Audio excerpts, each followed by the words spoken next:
নমস্কার, আমার ইউটিউব পরিবারকে সুমি রান্নাঘরে স্বাগত জানাই।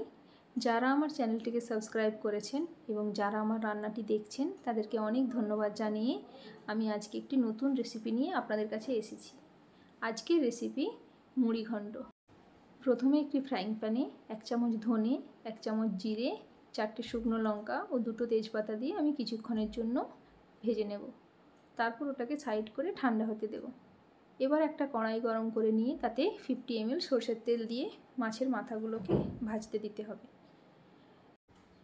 ওগুলোকে লো ফ্লেমে কিছুক্ষণ ভাজতে দিতে হবে যাতে মাছের মাথাগুলো ভালোভাবে ভেতর পর্যন্ত ভাজা হয়।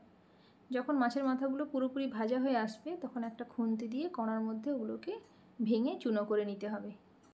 এটা একটু সময় লাগে, নাহলে জাল বাড়িয়ে দিলে লেগে যাওয়ার সম্ভাবনা থাকে। মাছগুলো ভাজা হয়ে এসেছে, এবার ওটাকে ভেঙে আমি একটা পাত্রে তুলে নিচ্ছি। কড়াইতে যে অবশিষ্ট তেল থাকবে তাতে দিয়ে দেবো 2 টেবিল স্পুন ঘি। ওটা গরম হয়ে এলে ওতে দিয়ে দেবো 2টো ছোটো এলাচ, একটু দারুচিনি ও 2টো লবঙ্গ। এবার আমি আগে থেকেই চালটাকে জলটা ঝরিয়ে নিয়েছিলাম, ওটা দিয়ে দিলাম, দিয়ে ওটাকে কিছুক্ষণ ভাজবো। ভালো করে ভাজা হয়ে এলে এবার ওতে আমি দিয়ে দেবো 1/2 টিস্পুন হলুদ গুঁড়ো। আগেই মাছের মাথাতে হলুদ ছিল তাই একটু কমই দিতে হবে। এবার ওটাকে ভালো করে ভেজে নিয়ে ওতে দিয়ে দেবো পরিমাণ মতো জল ও 1/2 চামচ নুন। তারপর ওটাতে আগে থেকে ভেজে রাখা মাছের মাথাগুলো দিয়ে কিছুক্ষণের জন্য ঢাকনা চাপা দিয়ে দিতে হবে। এই 5-7 মিনিটের মতো আপনারা ঢাকনা চাপা দিয়ে রাখবেন, দেখবেন হয়ে গেছে। দেখুন রাইসটা পুরো ঝরঝরে হয়ে গেছে।